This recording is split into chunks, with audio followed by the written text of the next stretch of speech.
Bien, je vous propose que nous commencions. Il est un tout petit peu plus de 9 heures. Bienvenue dans cet atelier numéro un. Atelier numéro un qui est intitulé Prendre soin de soi-même, c'est prendre soin des autres. Un atelier qui symboliquement, virtuellement, se déroule dans le pays du centre-ouest Bretagne. Vous voyez ces belles photos derrière nous. Un pays du centre-ouest Bretagne qui est un territoire rural avec lequel vous avez peut-être déjà des liens cognitifs, puisque c'est notamment dans ce territoire que se déroule un festival bien connu qui est le Festival des Vieilles Charrues. Un territoire dont vous avez peut-être aussi entendu parler dans vos conduites de politique locale, dans les agences, dans les collectivités, puisque c'est avec ce pays du centre-ouest Bretagne que la métropole de Brest a conclu il y a quelques années un contrat de réciprocité ville-campagne, un territoire rural dans lequel les questions de santé sont donc bien entendu, comme dans beaucoup d'endroits, au cœur des réflexions et des enjeux politiques portés par les élus, avec un phénomène de vieillissement de la population, une faible densité qui rend difficile le maintien, ne serait-ce que de l'accès aux soins. On verra bien dans l'atelier que la santé ne se résume pas à cette question de l'accès aux soins, bien entendu, mais cette problématique reste quand même essentielle. Et un territoire qui se caractérise aussi par une petite singularité. Il y a un hôpital dans la ville principale de ce territoire, qui est la ville de Carhaix, un hôpital qui avait été menacé de fermeture il y a quelques années et dont finalement la vie a été préservée par une fusion avec le CHU de Brest, le centre hospitalier universitaire. Aujourd'hui, c'est bien le CHU de Brest qui opère dans cet hôpital et qui, depuis, permet, avec notamment les appuis de la télémédecine, avec le déploiement d'un IRM mobile, etc., de conforter un accès aux soins en territoire rural appuyé sur une infrastructure métropolitaine qu'est le CHU. Je n'en dis pas beaucoup plus, simplement pour excuser le président du pôle d'équilibre territorial et rural, M. Boé, Loé, pardon, qui aurait souhaité être avec nous ce matin et qui a été retenu par ailleurs. Je vous souhaite la bienvenue en Centre-Ouest Bretagne pour cet atelier et nous allons du coup le démarrer sans plus tarder. Un atelier qui a été préparé, organisé par 5 pilotes et copilotes du réseau des agences d'urbanisme, dont certaines sont là, mais pas toutes, étant à la fois retenues par d'autres ateliers qui se déroulent en parallèle ou par des empêchements ponctuels. Donc je veux remercier toute cette équipe, Marianne Malaise côté FNO, Anne Ferrec, chargée d'études à l'ADEPA, que je supplée ce matin, Catherine Orodiski, côté AURM, Sandrine Babonneau et Laurent Renavant de l'AGUR. Merci à vous tous pour le pilotage de cet atelier et je vous laisse la parole côté Laurent, je crois, pour présenter le déroulé de l'atelier et puis Sandrine pour rentrer dans les contenus. Laurent, tu y vas comme ça? C'est parfait. Merci beaucoup, donc, et bonjour à toutes et tous. Alors, effectivement, je vais prendre juste une petite minute pour expliquer comment va se passer ce premier atelier de la matinée. En fait, on va avoir deux grandes séquences. La première séquence, on va revenir sur le scénario prospectif qu'on a travaillé depuis plusieurs mois. Donc, juste après moi, Sandrine vous expliquera la méthode qui nous a permis de travailler ces derniers mois. Vous verrez que le scénario qu'on a imaginé, on ne le sort vraiment pas d'un chapeau magique, c'est un long travail. Et puis juste après, donc avec Catherine à trois voix, on vous présentera les grands enjeux et grands défis de la santé pour 2040. Et pour conclure cette séquence, vous aurez une petite vidéo pour illustrer ce scénario de la santé en 2040. Et puis notre deuxième séquence, ce sera un temps d'échange, un temps de réaction par rapport à ce qu'on vous aura présenté. Donc on aura une première réaction d'une grande témoin qu'on présentera à ce moment-là. Et puis après, ce sera votre tour, on prendra vos remarques. Donc voilà, vous pourrez librement vous exprimer sur ce que vous aurez entendu. Donc voilà pour faire court et pour faire simple. Vous allez voir, ça va passer très vite. Donc sans plus tarder, je vais passer la parole à Sandrine qui va revenir sur la méthode de notre travail. Merci Laurent. Alors déjà pour commencer, je vais vous partager le PowerPoint. Hop.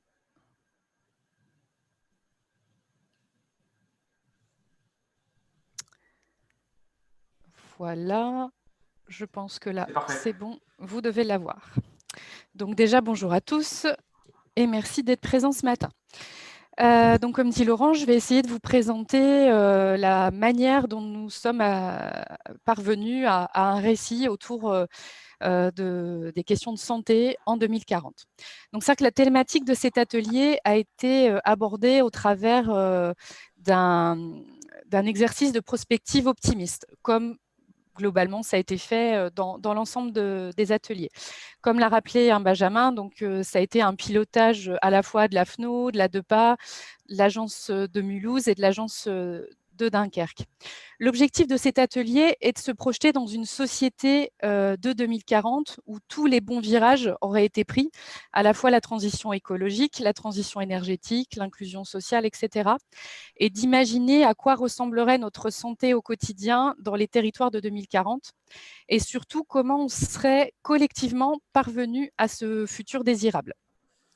Donc, pour écrire ce récit, nous avons travaillé avec une dizaine de personnes issues de toute la France et expertes dans leurs domaines respectifs qui ont été invitées à travailler ensemble dans le cadre d'une méthodologie précise qui nous a été notamment proposée par l'AFNO. Donc, vous pouvez ici découvrir leur visage. Je pense d'ailleurs que certains sont présents ce matin. Et donc, nous en profitons pour les remercier de leur mobilisation et de leur motivation pour ce travail qui a débuté maintenant il y a près de 6 mois. Donc, 4 webinaires ont été organisés de juillet à décembre et ont permis de franchir différentes étapes. Tout d'abord, il a été nécessaire d'identifier les problématiques prospectives, d'identifier les figures possibles, ensuite les enjeux à relever, et enfin finaliser un récit prospectif et d'amender un scénario qui résultait finalement des étapes précédentes. Donc, nous sommes partis de l'objet d'étude, à savoir des territoires à santé positive en 2040.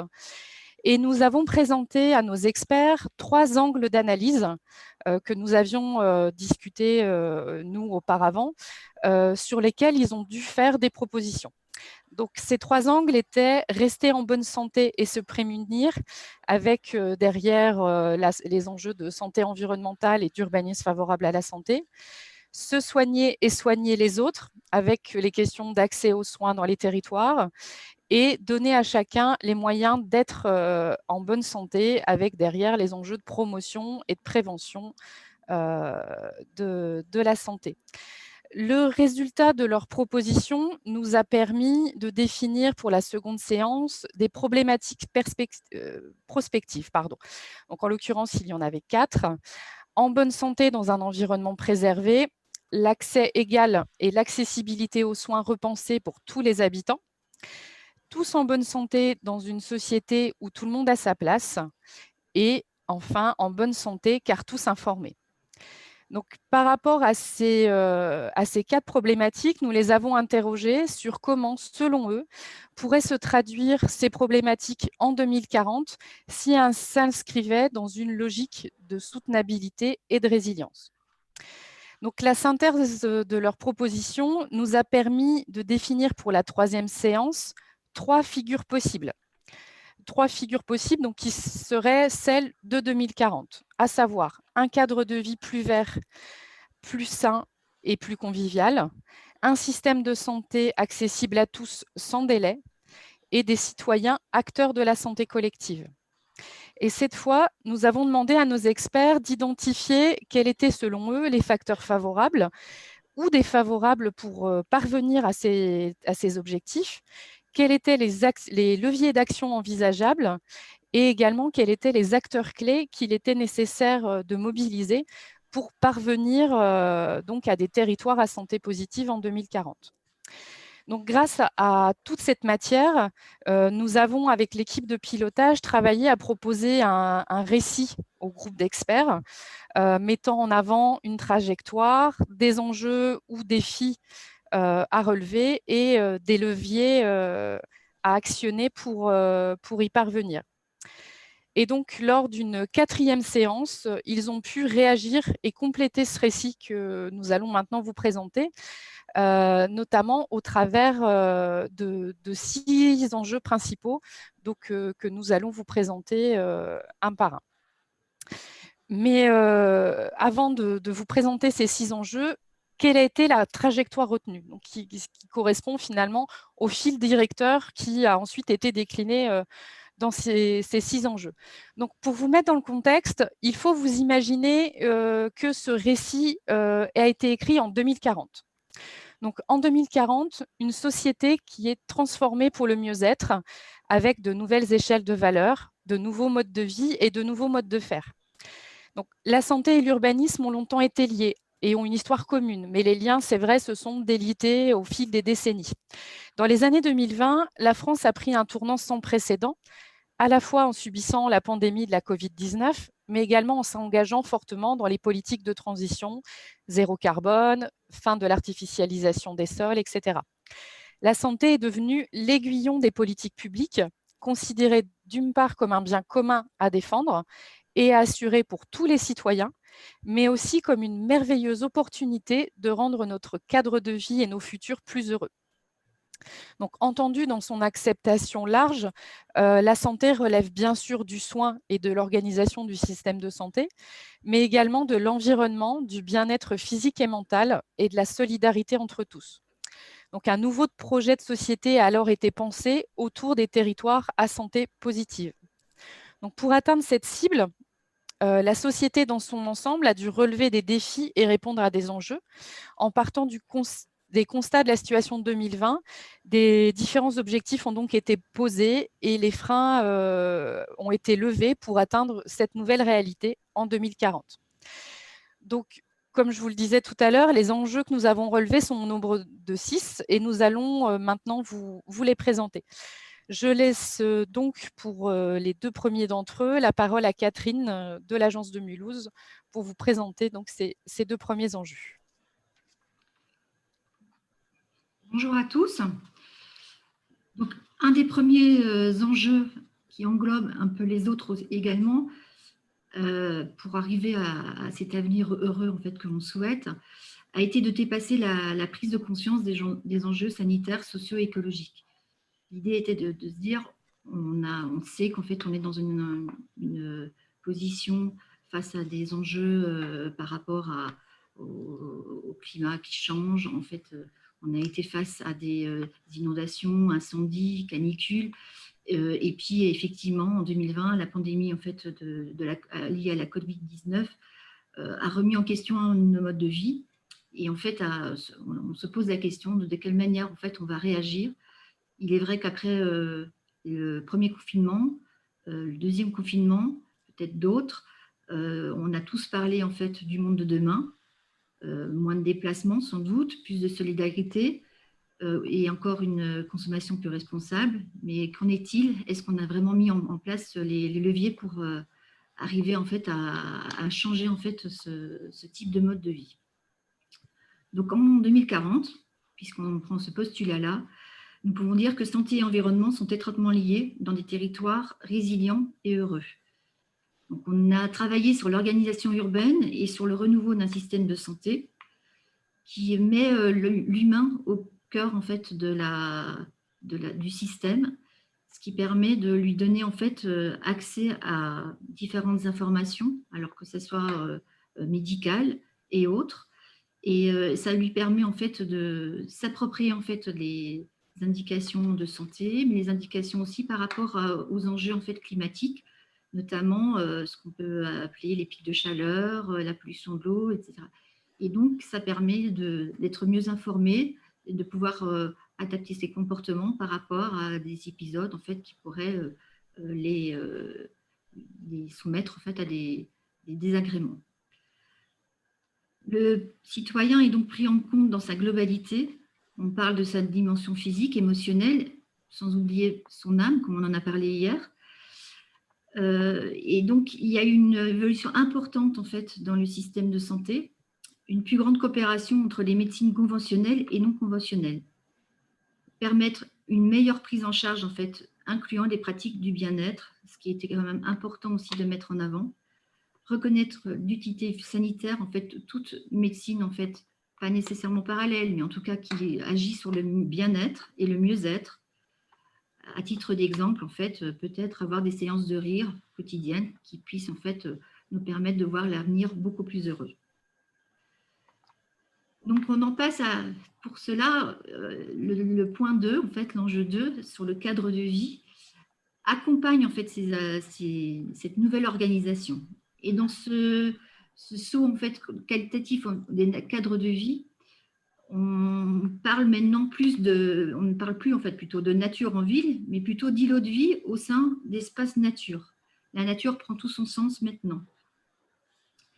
Donc, effectivement, on a amélioré, en fait, depuis 2020 et même avant, en fait, par différents renouvellements urbains, des différentes lois qui ont permis de préserver mieux les espaces naturels, de développer de nouvelles mobilités. Et pourtant, en fait, il fallait encore améliorer, en fait, ce cadre de vie et, en fait, la qualité du cadre de vie surtout. Et donc, il fallait vraiment engager, en fait, des réflexions plus importantes, plus volontaristes pour pouvoir arriver à ce que tout le monde, en fait, retrouve des îlots de vie qui fonctionnent ensemble. Alors, quand on parle d'îlots de vie, on parle de villages, petites villes, quartiers, parce qu'effectivement, l'idée est de lier vraiment le rural à l'urbain. Il n'est pas question, en fait, de dissocier, en fait, l'urbain du rural, mais qu'on soit vraiment dans un écosystème entre le village, la petite ville, le quartier. Et donc, on est en harmonie. Et puis, surtout, en fait, on sait qu'on s'apporte mutuellement divers services. Donc, l'organisation de ces îlots de vie permettent de représenter, enfin, de s'apporter des services, comme je le disais. La nature est beaucoup plus présente, effectivement, dans les milieux ruraux. La trame verte avec des espaces naturels, mais on peut y intégrer aussi les espaces agricoles, enfin, qui seront peut-être utilisés différemment. Les villes, quant à elles, développent à l'aide de parcs, de jardins, de squares, mais aussi, en fait, de végétation sur les bâtiments. Donc, plus de nature, si possible avec plus de diversité aussi, puisque l'idée est de renforcer quand même la biodiversité, pas que l'esprit nature végétale. Et tous ces espaces ont des usages différents, récréatifs, contemplatifs, productifs. Donc, on peut y venir jouer, avoir une activité physique, sportive, y trouver ombre et fraîcheur, ou encore avoir accès à légumes et fruits. Et tout ça aussi dans un esprit de création de liens sociaux, puisqu'en fait, les gens pourront se rencontrer, parler, discuter. Et ça apporte aussi un plus à la vie sociale et surtout à son bien-être. La priorité aussi, en fait, de cette organisation urbaine est de mettre le déplacement à pied et à vélo au sein, en fait, de l'organisation, je vais répéter, donc de mettre le déplacement à pied en vélo au cœur, en fait, des aménagements. Ça apporte, en fait, de permettre aux personnes d'avoir plus facilement accès à des produits essentiels, puisqu'ils seront normalement à moins d'un quart d'heure de chez eux. Donc, on a vraiment, en fait, une refonte de l'organisation urbaine pour qu'on puisse effectivement se déplacer le moins possible en voiture. Alors, ça apporte deux choses. Déjà, on fait peut-être plus d'activité physique, donc pour le bien-être et la santé. Et puis, moins de pollution également. Donc, deux éléments, en fait, importants, en fait, dans ce nouveau territoire. Alors, il est à noter que ce changement d'organisation nécessite d'avoir un changement du modèle économique où on va aller vers le mieux consommer et ça contribue effectivement à rendre plus viable, en fait, ce type d'organisation. Et dernière chose que j'ajouterais, c'est qu'effectivement, pour avoir une organisation plus nature et où, en fait, on se déplace différemment, enfin, en tout cas, on encourage le déplacement différent. Il faut mettre autour de la table tous les métiers de l'aménagement, urbanistes, architectes, paysagistes, concepteurs, des écologues, mais avec des professionnels de santé. Alors, ça se fait déjà, mais l'idée, c'est de développer davantage en fait, ce type de structure pour pouvoir créer des bâtiments, des espaces publics qui répondent aux usages, tant en milieu urbain que rural, et qui répondent aussi aux exigences environnementales et sanitaires qui deviennent une norme. Ainsi, rendre des lieux de vie plus positifs possibles pour une meilleure santé. Je laisse la parole à Laurent qui va vous développer le pan sur la formation et la sensibilisation des citoyens. Merci beaucoup Catherine. Donc effectivement, sur ce troisième défi qui a été relevé en 2040 sur la santé, on va parler d'éducation et de formation.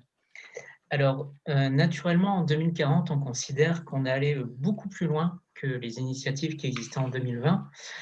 En 2020, on avait déjà des campagnes d'information, de prévention, des émissions de télé, mais on était vraiment sur voilà, des épiphénomènes. Et puis aussi en 2020, donc quand les individus avaient des soucis de santé, des fois ils allaient sur des sites internet plus ou moins douteux pour trouver des réponses à leurs questions. Alors en 2040, bien sûr, on n'est plus du tout là-dessus, on a fait des grands pas, puisque notamment a été institué un droit à l'information sur la santé, droit qui couvre à la fois donc, la santé au sens large, c'est-à-dire aussi l'environnement et l'alimentation, et sur un droit d'information avec une information adaptée et compréhensible par tous. Donc cette information, elle est déclinée, elle est reprise, notamment dans les programmes de l'éducation nationale, et on pense notamment aux cours d'EPS, donc d'activité physique, où on n'enseigne plus le sport uniquement pour la performance, mais aussi pour tous ses apports sur la santé. On a aussi une évolution sur les cours de SVT, de sciences de la vie, où la santé est aussi abordée. Et puis les employeurs, en 2040, sont vraiment des acteurs majeurs de la santé. On n'est plus seulement sur une obligation de sécurité, mais vraiment sur une obligation de prévention. Et donc, par exemple, on retrouve dans quasiment toutes les entreprises des séances d'activité physique, des réflexions poussées sur l'ergonomie des postes de travail ou des démarches sur la gestion du stress. Ce qui a changé également en 2040, c'est qu'on a une vraie évolution des formations des professionnels de santé. Ces formations se sont élargies, notamment à la question des médecines douces, médecines alternatives, mais on enseigne aussi beaucoup plus aux professionnels de santé le fait d'accompagner et d'impliquer les patients. On n'est plus du tout sur une logique où le professionnel de santé est un sachant et le patient est en fait un peu passif. On est vraiment sur une idée d'un binôme où le professionnel de santé et le patient font équipe et c'est ensemble qu'ils arrivent à préserver la santé des individus. Et puis enfin, donc le dernier point, c'est vraiment une évolution du cadre réglementaire pour les médecines non conventionnelles qui sont désormais en 2040 prises en charge. Et on a vraiment une structuration de ces médecines qu'on appelait alternatives, avec l'idée qu'elles sont considérées comme complémentaires aux médecines plus classiques, ce qui permet en fait d'élargir le panel d'outils à disposition des soignants, mais pas que les soignants, puisqu'on a vraiment eu un changement de culture. On est passé d'une culture de la réparation à une véritable culture de la prévention. Donc voici pour ce troisième défi. Maintenant, on va passer au quatrième défi relevé en 2040 pour la santé. Et ce défi, c'est celui du numérique et des technologies. Alors, on considère, nos travaux nous ont amené à penser qu'on n'aurait pas un cap franchi entre 2020 et 2040 qui serait un long chemin tranquille, mais qu'on aurait sûrement des péripéties. 2020, c'est la pandémie, la Covid-19. On se rend compte qu'il y a des réflexions. On prend conscience que l'e-santé peut être une réponse. Il y a des choses qui se développent. Dans les 20 années qui séparent jusqu'à 2040, on se doute qu'il y aura des erreurs, qu'il y aura des abus, que tout ne sera pas rose, qu'il y aura des tâtonnements pour enfin arriver en 2040 vraiment à un bon équilibre entre la e-santé et la santé présentielle. Puisqu'en effet, un des risques que l'on estime devoir éviter, c'est que la télémédecine devienne la médecine du pauvre, la médecine de ceux qui habitent loin. Et donc, on a une médecine à deux vitesses entre des gens qui n'auraient accès qu'à la médecine distancielle et puis des gens plus privilégiés qui auraient, eux, accès à une médecine présentielle. Donc, en 2040, on considère que le développement de la e-santé est complémentaire à un nouveau droit vraiment institué là encore, qui est un droit à la santé présentielle pour tous. Tout le monde a le droit d'avoir un accès à des soignants physiques.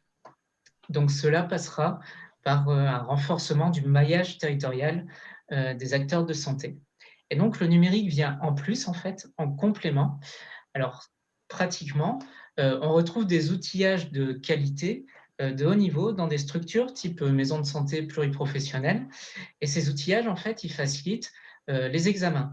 Quand vous êtes en zone rurale, vous avez une maison pluriprofessionnelle, les soignants ont du matériel qui leur permettent de faire des examens, de télétransmettre tout de suite les examens à des grands laboratoires ou des grands centres hospitaliers dans les métropoles, et donc d'avoir quasiment en temps réel le résultat des examens. Donc on voit que le numérique apporte vraiment un plus-value dans les pré-diagnostics. Au-delà de l'outillage de ces structures médicales, les individus eux-mêmes, en fait, disposent en 2040 de tout un panel de services beaucoup plus poussés. En 2020, on a déjà des applications sur smartphone pour calculer le nombre de pas, avoir des montres connectées qui veillent sur notre santé. En 2040, on a vraiment passé une étape, on a vraiment beaucoup plus de services. Inutile de dire que, là encore, les tâtonnements de 2020 qui concernent le DMP, le dossier médical partagé, qui en fait ne cesse d'être une expérimentation, mais qui ne prend pas en 2040. On est allé bien au-delà de ça, bien sûr. Ces dossiers numérisés, ils sont généralisés. Donc, on a vraiment tout un panel d'outils pour permettre aux individus d'être acteurs de leur santé. Et puis enfin, on l'a dit en introduction, cette vision, elle s'inscrit dans un futur heureux où on aurait réalisé toutes les transitions. Et donc, ce développement du numérique ne doit pas être contraire aux transitions écologiques et énergétiques. Et donc, tout cela, ce développement de la e-santé, n'apportera des résultats vertueux que s'il est accompagné d'une politique d'inclusion pour que personne ne soit exclu de la révolution numérique. Également des politiques sur les luttes contre les addictions numériques, puisque le numérique au service de la santé ne doit pas entraîner de nouvelles addictions. Et puis enfin, un vrai effort, une vraie révolution technologique pour que le numérique soit plus vertueux d'un point de vue environnemental, et donc pour que le développement de la e-santé ne soit pas contraire à la transition écologique. Donc voici pour ce 4e enjeu, et maintenant je vais passer la parole à Sandrine pour les 2 derniers défis. Merci Laurent. Donc la crise de 2020 a permis de mettre en lumière le manque de coordination entre les acteurs autour des questions de santé et l'importance d'avoir des réponses adaptées au territoire, intégrant également le rôle du citoyen au service des autres. Donc c'est ainsi qu'on a défini l'enjeu d'une implication étroite du plus grand nombre dans les politiques sanitaires et une plus grande ouverture aux initiatives citoyennes.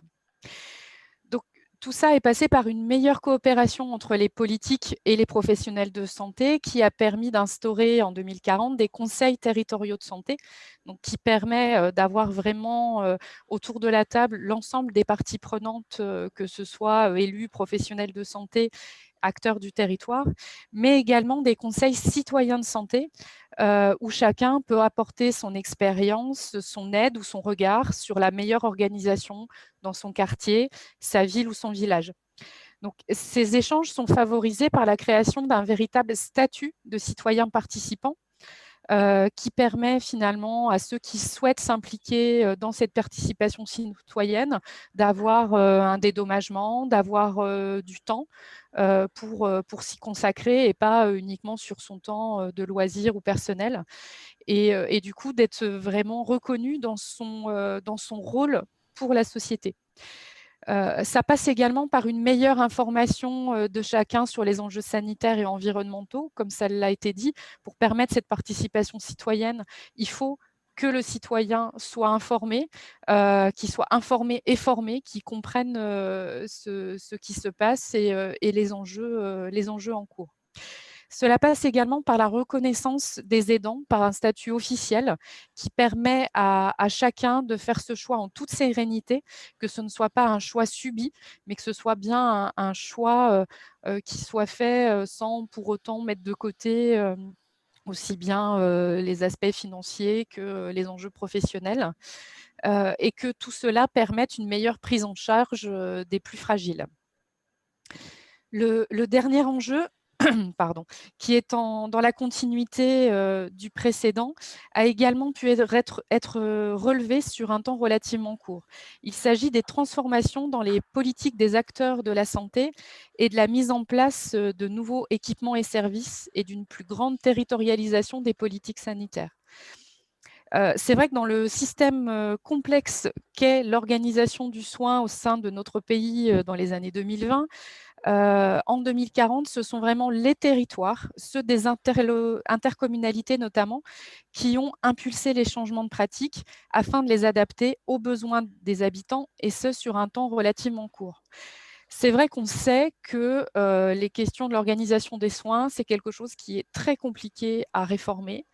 C'est une machine voilà, complexe, lourde, avec de nombreux rouages, de nombreux interlocuteurs. Et finalement, entre 2020 et 2040, le fait d'impliquer les territoires qui connaissent les besoins des habitants, qui connaissent les acteurs, aussi bien les acteurs de santé, mais aussi les besoins, a permis finalement de réformer cette organisation du soin sur un temps beaucoup plus court que ce qu'on pouvait imaginer en 2020. Du coup, voilà, plus de rupture de soins ou d'accompagnement dans la prise en charge des patients, des bilans de santé accessibles gratuitement et sans rendez-vous. C'est-à-dire on peut avoir rendez-vous chez l'ophtalmologiste dans 3 semaines ou même 15 jours et non plus 6 mois, comme c'est souvent le cas aujourd'hui.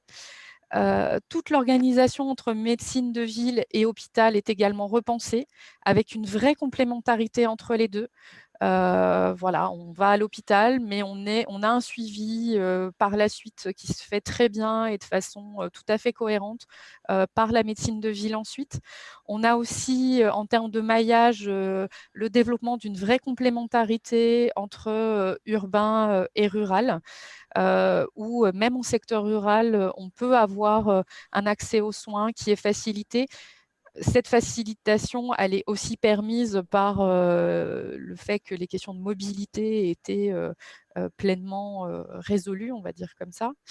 La question également de la rémunération des professionnels a été repensée, notamment par rapport à la rémunération dans le privé ou dans le public et toutes les problématiques que ça engendre. On a eu un équilibre qui a été trouvé pour permettre vraiment à chacun de bénéficier du même niveau de qualité et de prise en charge. Donc, cette nouvelle organisation permet vraiment le déploiement d'innovations dans les pratiques médicales, comme ça a pu être dit lors des précédents enjeux, la télémédecine accompagnée, le diagnostic assisté, mais aussi la reconnaissance des médecines alternatives qui viennent en accompagnement des médecines conventionnelles.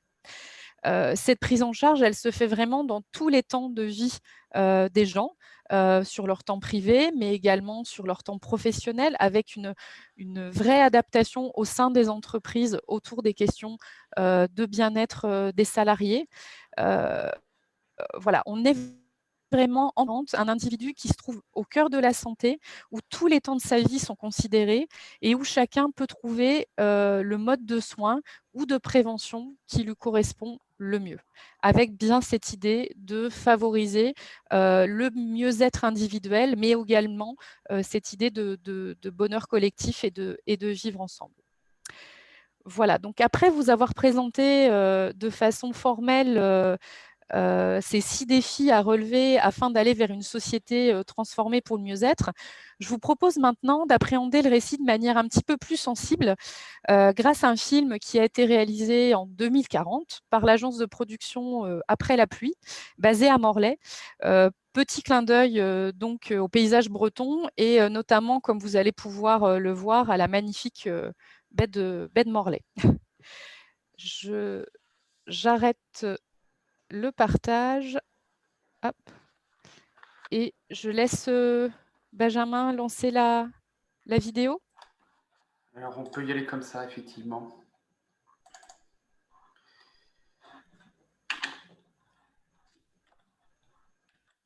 Je vais chercher la vidéo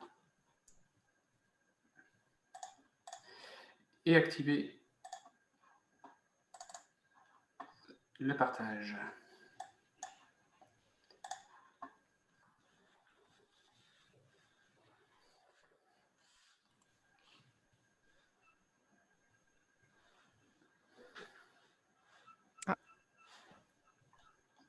Il n'y a pas le son.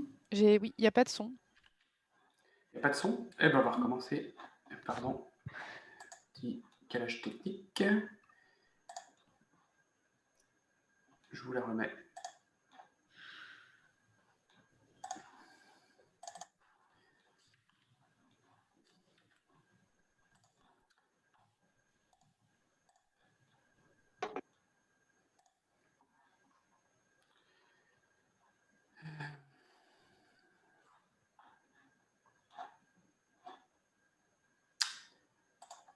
Une petite seconde, je vous la reprends.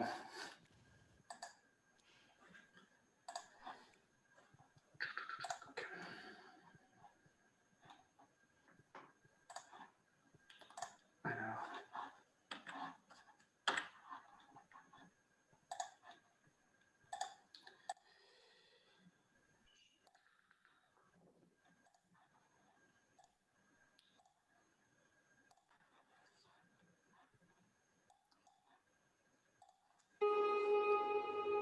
C'est bon. Ça vous rappelle quelque chose? Peut-être pas aux plus jeunes d'entre vous. Ce sont bien des habitations. À partir du milieu des années 1950, la France a construit beaucoup de ces grands ensembles pour résoudre la crise du logement.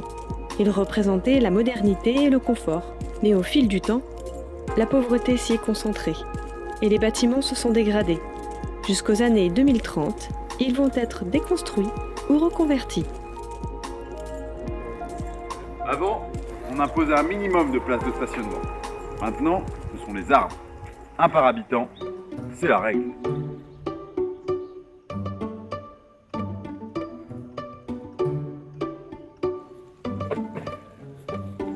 Salut! Salut Victor! Ouais? Ça va? Tu seras à l'apéro jardin ce soir? Ah non, pas ce soir, désolé, je vais au conseil citoyen de santé. On doit discuter de l'installation du nouvel hôpital. Ah bien. Écoute, je vais à l'épicerie, tu veux que je te ramène quelque chose? Oh non, c'est pas la peine, merci! Salut! Salut!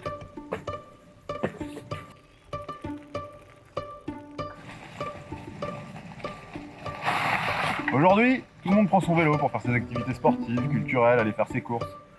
Même mon grand-père veut plus lâcher son vélo à hydrogène.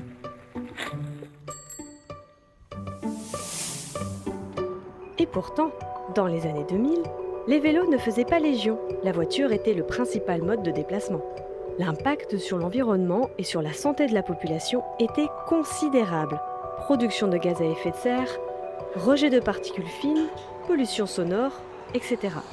Mais les véhicules polluants ont enfin été interdits dans les années 2030. Et désormais, les villes sont conçues de telle façon que tous les besoins essentiels sont à moins d'un quart d'heure de chez soi, quel que soit son lieu de vie.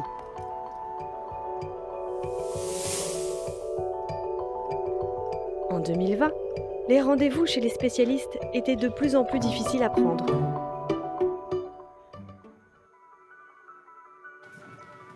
Aujourd'hui, on n'a plus ce genre de problème. Depuis la réforme de 2032, tout le monde a accès aux soins, peu importe où on habite. Oh, pardon, excusez-moi. En plus de ça, maintenant, on prend en charge le patient de manière globale et même les médecines douces sont prises en charge par la sécurité sociale.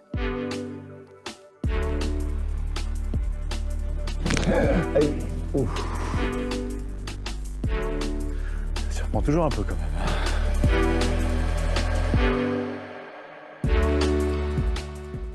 La technologie a aussi beaucoup contribué à l'amélioration de la santé de chacun. Bonjour Victor, vos constantes sont bonnes. J'observe que vous avez pris 650 grammes depuis la semaine dernière. Je vous suggère un petit footing. Pas d'alerte virus, ni pollen dans votre zone de vie, vous pouvez sortir sans masque. Bon courage. Savez-vous que les miroirs communicants ont été inventés dans les années 2020? À cette époque, ce type de miroir n'en était qu'à l'état de prototype. C'est le Fab Lab mulhousien Labidouille qui l'avait alors expérimenté pour faciliter la vie des personnes atteintes d'Alzheimer. Maladie pour laquelle d'ailleurs on a depuis trouvé un vaccin. Aujourd'hui, ces miroirs communicants sont accessibles par tous et dans de nombreux lieux, pharmacies, gares, abribus, entreprises. Tout le monde peut ainsi vérifier à chaque instant sa santé. Grâce à cela, de nombreux accidents cardiaques et autres maladies ont pu être traités à temps. Et avec tout ça, en 20 ans, on a gagné 10 ans d'espérance de vie en bonne santé. Elle est pas belle la vie?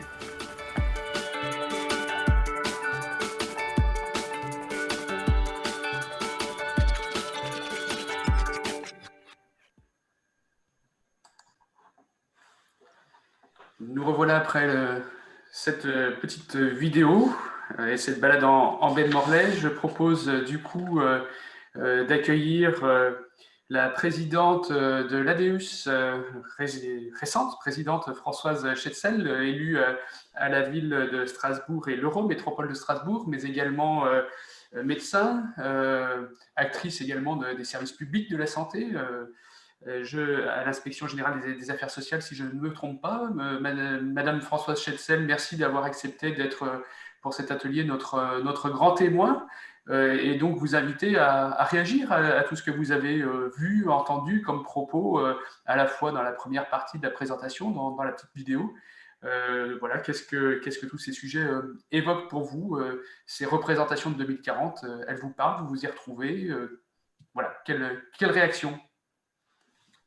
La première chose que je dirais, c'est que ça m'évoque la Bretagne et que j'ai été super contente de voir les photos et le film qui se passe dans un lieu que j'adore et que je connais plutôt bien. Alors d'abord, j'ai été inspectrice générale des affaires sociales, je suis à la retraite. Effectivement, une présidente récente qui découvre avec émerveillement les expertises qui sont celles qui sont les vôtres. Ce que je voulais peut-être dire par rapport à la présentation que vous faites de moi, c'est que je suis effectivement vice-présidente à la métropole, chargée, je le dis exprès parce que je pense qu'on est en plein dans le sujet, chargée de l'urbanisme opérationnel, de la qualité de l'air, de la santé environnementale, du cadre de vie et de la qualité de vie, tout ça, mais je trouve que ça fait sens, notamment dans le cadre de l'atelier d'aujourd'hui. Alors, pas évident d'être grand témoin, une grande témoin. D'abord, peut-être la première chose que je voudrais dire, c'est un grand bravo. Un bravo pour la méthode, mais ça, vous la connaissez bien mieux que moi, cette méthode prospective, et surtout, un bravo d'avoir choisi une position d'optimisme parce que je crois qu'on en a beaucoup besoin à l'heure actuelle. Aussi, merci d'avoir adopté un concept de santé, plutôt concept OMS. Je trouve qu'on pourrait encore être plus large. Moi, j'aime bien aussi le concept OMS, toujours de la santé environnementale, qui y introduit des notions de qualité de vie et va jusqu'à y introduire des notions d'esthétique. Je ne vais pas vous la rappeler, cette définition. Alors, je disais, être grand témoin, ce n'est pas évident parce qu'évidemment, on se creuse pour voir quels sont les manques, quelles sont les limites, quelles sont les questions. Du point de vue des manques, je me suis vraiment creusé la tête parce que c'est extrêmement riche. Je dirais juste une petite remarque. À mon sens, les questions de réchauffement climatique et de santé n'ont peut-être pas été, je trouve, auraient pu être encore plus être mises en exergue, même si vous l'avez dit, parce que effectivement, et ça a été dit, il y a des effets directs, canicules, etc.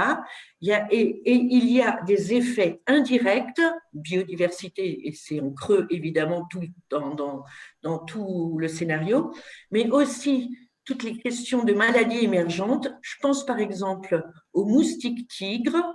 Je ne sais pas s'il est arrivé en Bretagne, il est arrivé en Alsace, et le moustique tigre va introduire de plus en plus des modifications, y compris dans les formes architecturales. Par exemple, les terrasses sur Plot, il vaut mieux ne plus en faire parce que c'est vraiment des lieux tout à fait favorables au développement des larves de moustiques tigres.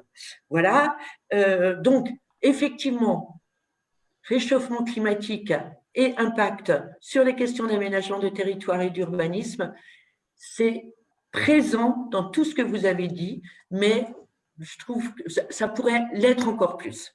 Alors ensuite, les quelques questions, on va dire, les réflexions que je peux avoir et que je lance au débat, elles sont, pour ne pas être trop longues, au nombre de 4 essentiellement. Évidemment, urbanisme favorable à la santé, je suis une adepte, une très ancienne adepte. Je me dis qu'on pourrait peut-être aussi l'élargir. Je m'explique. Avoir un réflexe de santé dans l'urbanisme, c'est bien, mais pourquoi ne pas l'avoir dans d'autres politiques aussi?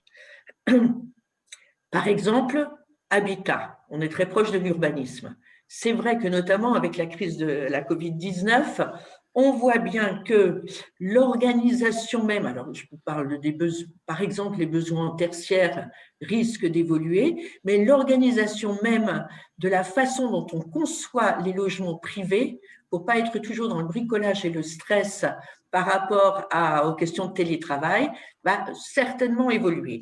J'ai dit habitat, santé dans l'habitat. Alors évidemment, on parle aussi de qualité des matériaux, mais je ne veux pas être trop longue. Santé aussi dans les politiques énergétiques, par exemple. Par exemple, c'est vrai qu'une des énergies renouvelables, c'est le bois. Mais le bois, ce n'est pas toujours très bon pour la pollution atmosphérique. Et la pollution atmosphérique a des impacts sur la santé. Évidemment, santé dans l'agriculture, etc., etc. Bref, passer d'un concept urbanisme favorable à la santé à un concept santé dans toutes les politiques et avec un impact évidemment en aménagement du territoire, en termes d'aménagement du territoire.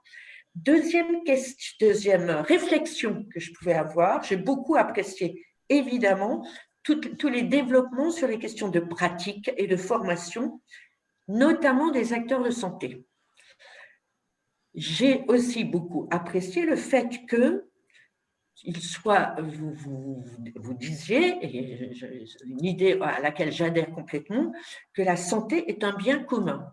Si la santé est un bien commun, alors les services de santé ne doivent-ils pas être proches des services publics ou être effectivement réfléchis comme des services publics.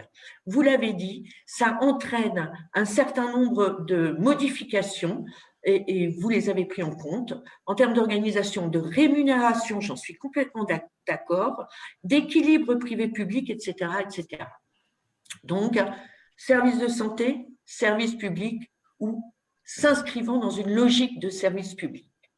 Troisième type de réflexion, les questions de place du citoyen dans le système de santé et d'éducation à la santé. De ce point de vue-là, effectivement, il faut retourner la table. Je me suis beaucoup préoccupée de démocratie sanitaire. Je crois qu'il faut abandonner le terme de démocratie sanitaire qui reste trop enfermé dans des organisations institutionnelles pour en arriver à une démocratie citoyenne, la santé faisant partie des débats citoyens au même titre que d'autres thématiques. Et je dirais aussi en termes d'éducation pour la santé, la question évidemment est celle d'éduquer. La question, me semble-t-il, est beaucoup non pas d'éduquer à la santé en transmettant des messages, mais la question est d'éduquer à adopter un bon raisonnement, un raisonnement qui n'exclut pas les débats, les conflits, les controverses, mais adopter un bon raisonnement et apprendre à adopter un bon positionnement. Et de ce point de vue-là, je trouve que les questions de médiation scientifique bien mieux intégrées, notamment y compris au niveau de l'école et au niveau des débats citoyens, sont tout à fait intéressants.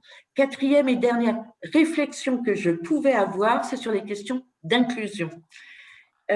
Question d'inclusion, évidemment, oui à la solidarité. Solidarité qui entraîne évidemment un statut des aidants et une meilleure prise en compte de tout ce qui est aidant, mais inclusion aussi sur les questions de genre, sur les questions de diversité des origines culturelles. Moi, j'ai été un certain temps médecin généraliste dans un quartier dit sensible, pudiquement. J'ai pu constater que obliger mes patients à rentrer dans un cadre de médecine scientifique occidentale qui est le mien pouvait être vécu comme une véritable violence. Et donc, à partir de cette réflexion-là, on élargit évidemment aux médecines alternatives, mais aussi à d'autres pratiques médicales inscrites dans des origines culturelles et je pense que tout cela doit être respecté, pris en compte avec leurs apports et bien évidemment leurs limites et quelquefois leurs dangers.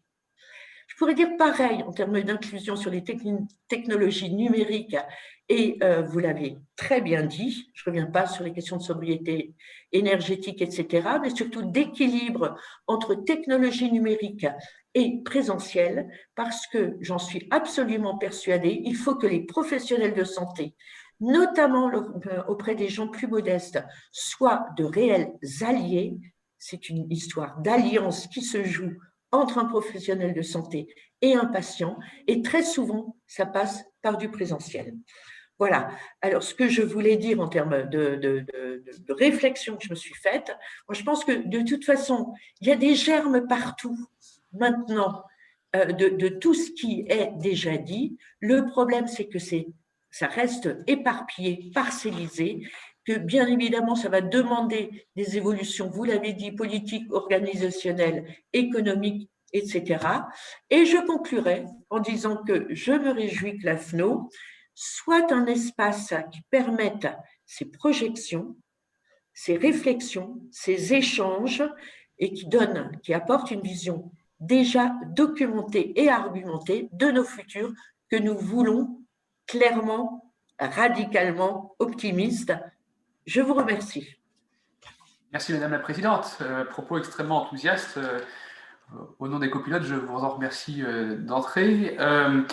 Et puis, pour questionnement-réaction qui rebondissent bien avec des évocations faites dans le chat, qui évoquaient les questions de l'inclusion, qui évoquaient par exemple la question du rôle des médecines à leur alternative versus conventionnelle, etc.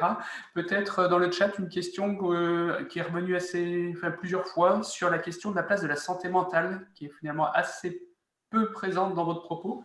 Est-ce que vous voulez y revenir les uns les autres, Catherine, Sandrine, Laurent? Plutôt Sandrine, non? D'accord. Oui, alors c'est vrai que la santé mentale, on ne l'a pas citée en tant que telle, alors que c'est un sujet qui a été abordé lors de notre réunion de travail, mais à l'image un peu de ce qu'a dit aussi Madame Schwetzel, c'est dans le sens où l'idée, c'est bien de prendre les individus dans leur entièreté, c'est-à-dire avec toutes leurs composantes, leurs fragilités. Donc forcément, derrière, les problématiques de santé mentale sont prises en compte. Et j'ai en tête, lorsqu'on a travaillé avec les experts, par exemple, qu'est venue l'idée de prendre en compte aussi la situation des personnes sans domicile fixe, en supposant qu'en 2040, hélas, il y ait encore des gens dans cette situation-là, de prendre en compte les personnes dans des situations de handicap mental et avec cette idée aussi de les inclure dans la société comme étant des personnes qui peuvent aussi très bien apporter quelque chose. Donc, il y a vraiment une approche qui avait été souhaitée de la personne dans son entièreté. On n'a pas forcément après décliné tout ça, nous, dans le récit ou du moins la restitution qu'on vous en a fait. Mais c'est vrai que pour nous, c'était vraiment sous-entendu, aussi bien les questions de genre aussi, de dire ne plus comment dire, de prendre bien en compte la question de la place des femmes, de la question aussi des définitions de genre et de comment on peut avoir des contraintes ou s'imposer des contraintes liées à ça. Donc tout ça, c'est vraiment des choses qui ont été évoquées.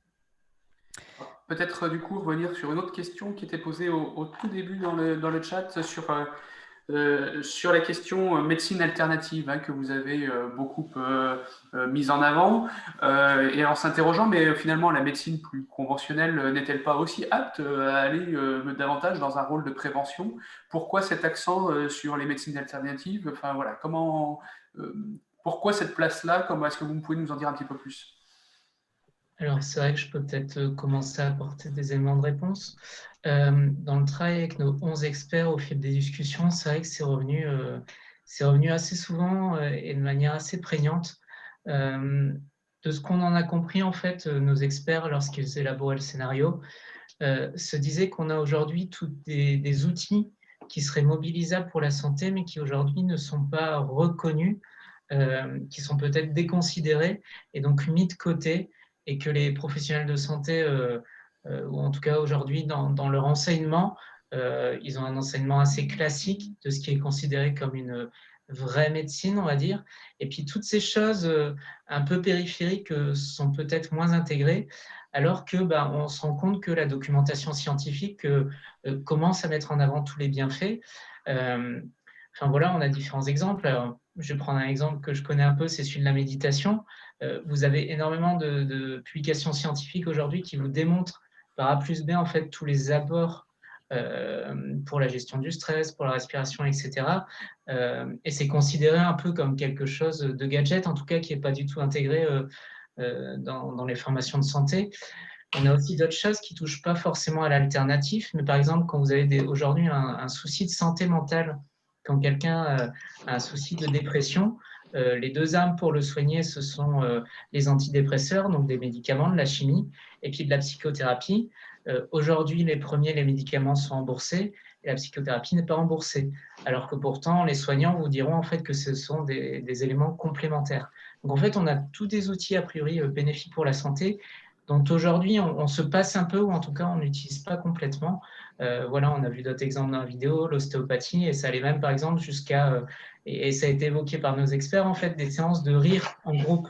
Alors ça paraît un peu anecdotique, mais pareil, on se rend compte que la documentation scientifique montre que le rire est bénéfique pour la santé. Donc voilà, c'est énormément de choses comme ça qu'on se dit qu'il pourrait être intégré dans les formations, et en tout cas dans la boîte à outils des soignants.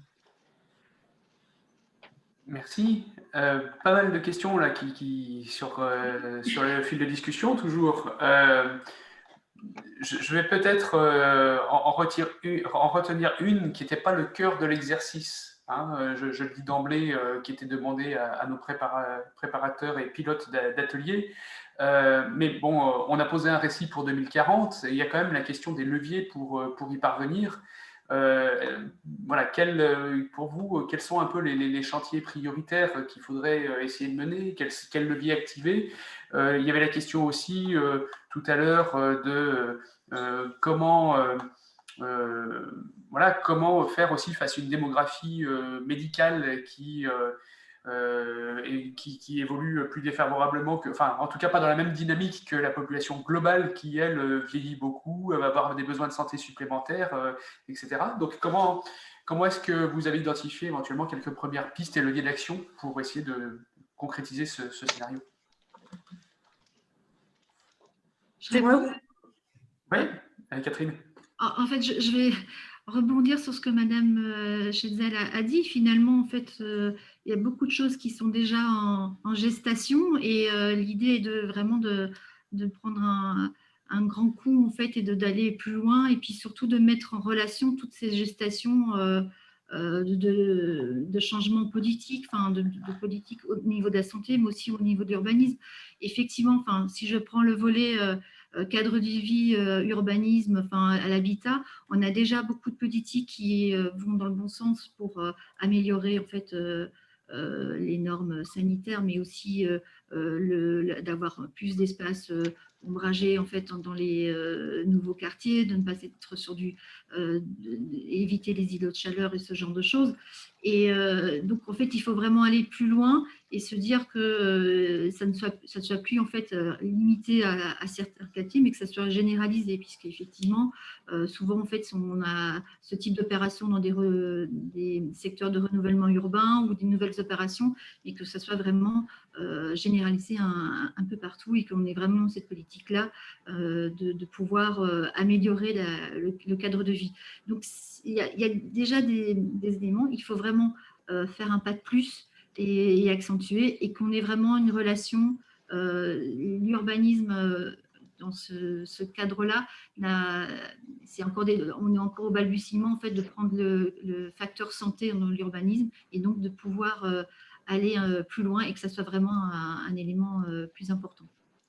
Enfin, c'est une partie de réponse par rapport à l'enjeu. Je vais en faire une aussi avec ma sensibilité qui n'a pas participé au pilotage de l'atelier, mais ayant vu en tant que directeur de la DEPA la préparation de l'ensemble de la rencontre, et du coup ayant pu avoir en avant-première un regard sur l'ensemble des ateliers qui sont en cours de restitution et qui seront en cours de restitution sur la deuxième partie de matinée, peut-être vous dire qu'en fait, les récits prospectifs qui ont été produits par les 12 ateliers sans concertation entre eux sont très convergents entre les différentes approches.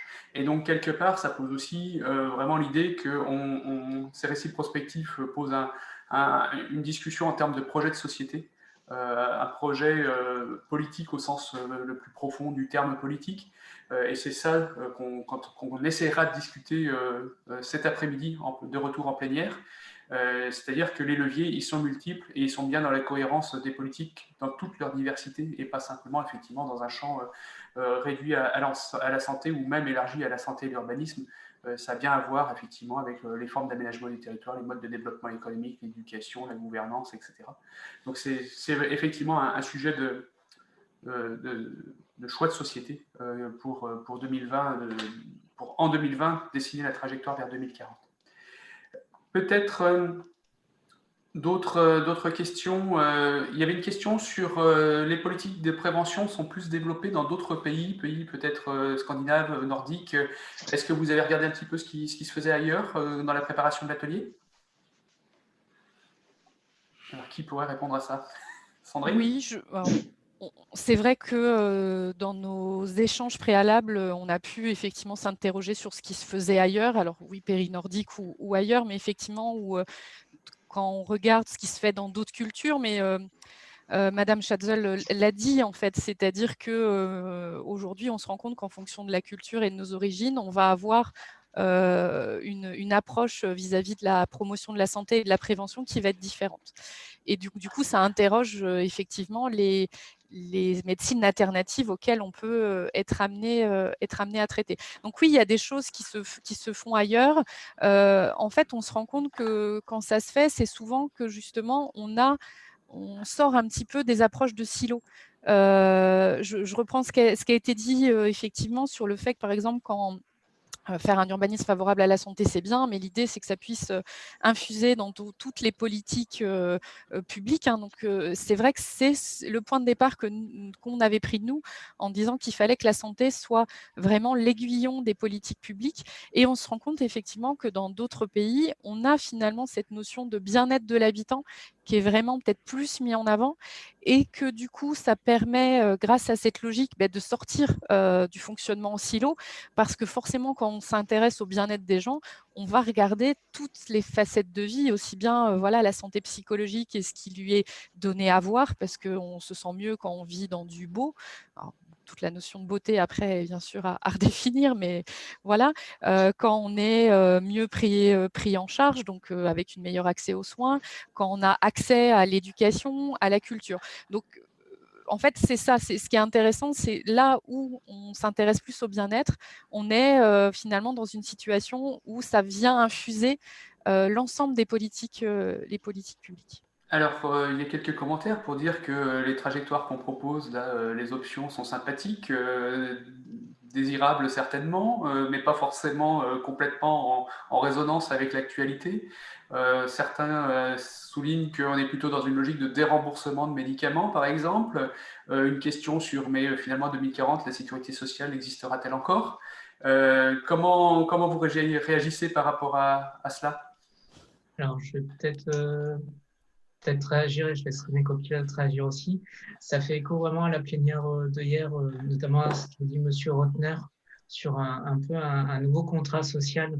On se rend compte qu'on est vraiment aussi sur un moment une période de choix, en fait, les priorités de société qu'on veut. Donc voilà, la sécurité sociale existera-t-elle encore ou pas? Ce sera un choix collectif, un choix de où on met les moyens.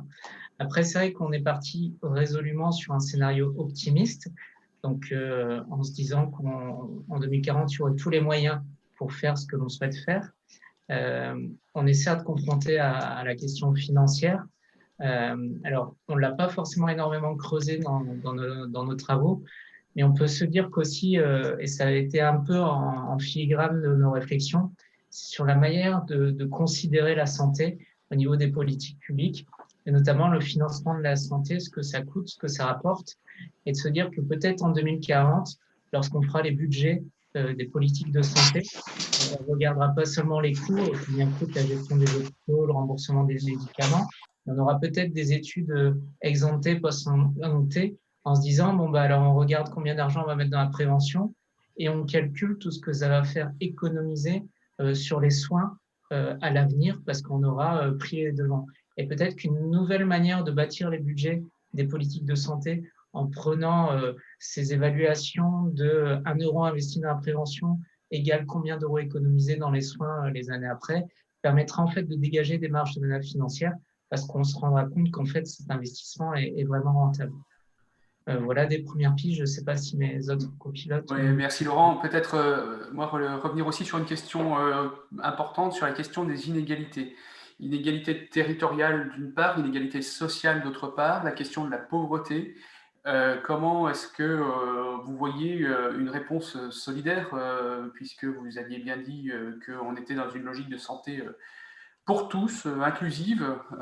Voilà, quel mécanisme on essaye d'activer en face de ces enjeux d'inégalité?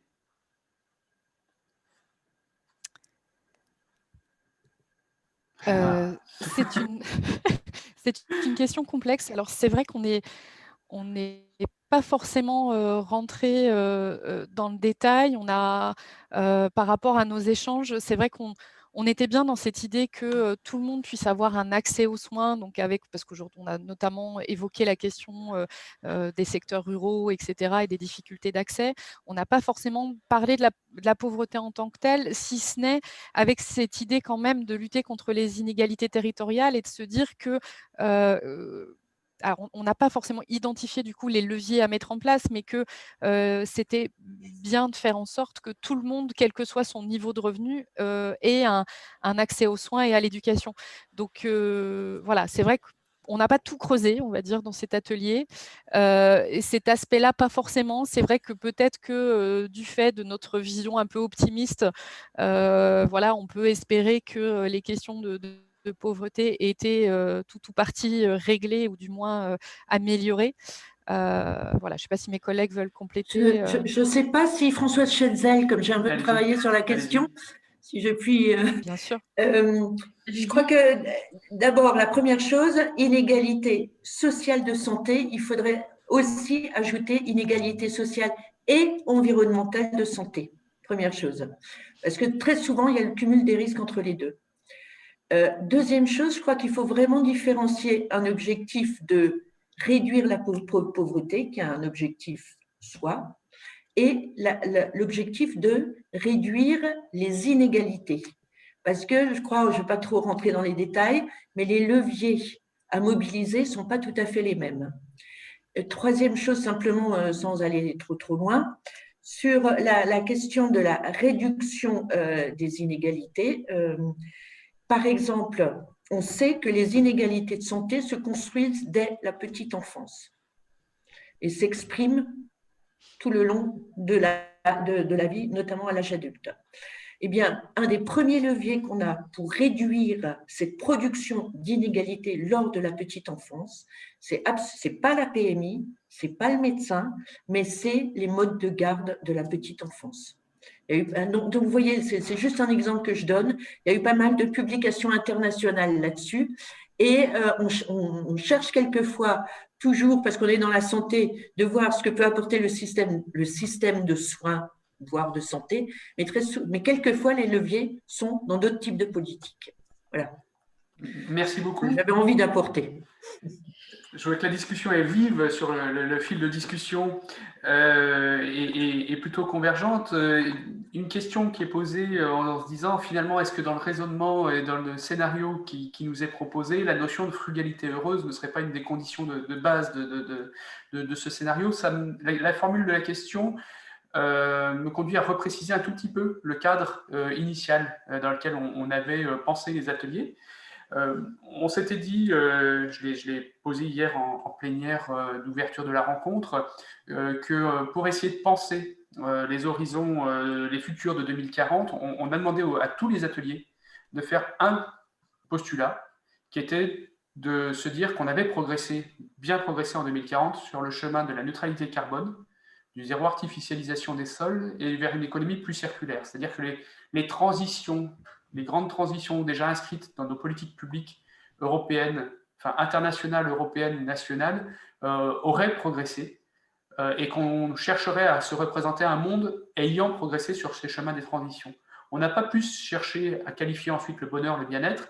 On s'est dit qu'il fallait que ces transitions aient bien progressé et que dans les ateliers, il fallait quand même qu'on essaye d'avoir un récit qui nous fasse envie, qui soit un peu mobilisateur, parce que sinon, trop souvent, ces transitions sont vues comme coercitives, comme des contraintes, comme quelque chose vers lequel il faudrait aller éventuellement à reculons. Et donc, c'est ça le postulat de départ, mais peut-être qu'effectivement, la conclusion, c'est que la frugalité heureuse fait partie de l'hypothèse de base. Je pense qu'on en rediscutera largement cet après-midi. Côté pilote, copilote, peut-être un petit tour pour, on s'approche du terme de cet atelier. Un petit mot de conclusion chacun sur ce qui évoque les différents échanges qui ont été tenus. Sandrine, Catherine, Laurent, dans l'ordre que vous voulez. Je commence peut-être, parce que je voulais juste revenir, il y a énormément de questions, je pense, auxquelles on n'a pas de réponse actuellement, puisqu'on n'a pas été dans le détail de ces sujets, puisque l'exercice était de proposer un récit un peu plus global, et effectivement, à force de le répéter, de vous présenter, eh bien, on se rend compte qu'il y a quand même beaucoup d'inconnus et que c'est des sujets qui seront peut-être à explorer par la suite. Donc, ça donne en fait un premier regard en fait sur l'urbanisme et santé, et qu'il y a des sujets qui seront à explorer dans le futur. De toute façon, je pense que dans le cadre des travaux de l'AFNO et puis des agences, en fait, on est tous investis en fait pour travailler davantage en fait sur ces sujets. Donc en fait, on se retrouve sans doute, on se retrouvera dans d'autres instances pour travailler plus précisément sur, notamment parce que j'ai vu, je vais revenir juste sur ces éléments-là, sur la nourriture, enfin en tout cas sur la santé alimentaire. On a évoqué plusieurs choses aussi dans notre atelier qu'on n'a pas nécessairement retranscrit dans ce récit aujourd'hui. Et c'est bien dommage, mais effectivement, on a de pouvoir avoir une alimentation saine était aussi important, et de pouvoir avoir tous les curseurs pour pouvoir mieux s'alimenter était aussi important et a été dit en fait lors de nos travaux avec les experts. Je laisse la parole aux autres. Si vous me permettez, parce que je dois vous quitter, Françoise Schetzel, très rapidement, on a le film de 2040, on a l'image. Maintenant, faudra préciser le chemin. Alors, c'est presque là ma casquette d'engagement politique de vice-présidente que je mets en avant, mais je pense que c'est malgré tout aussi une question qui se pose aux agences. Je viens d'arriver dans les agences, c'est bien d'avoir le film, il le faut, c'est indispensable, mais on ne peut pas se détacher non plus des questions du chemin pour y arriver. Merci beaucoup, c'est effectivement clairement un parti pris de la prospective. Merci beaucoup. Merci beaucoup, à très bientôt. Merci.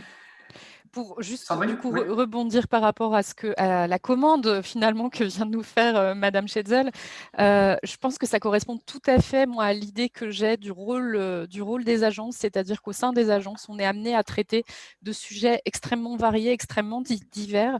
Et si il y a bien une structure qui est à même de pouvoir travailler sur la prise en compte de la santé au-delà des approches silos, c'est bien les agences d'urbanisme.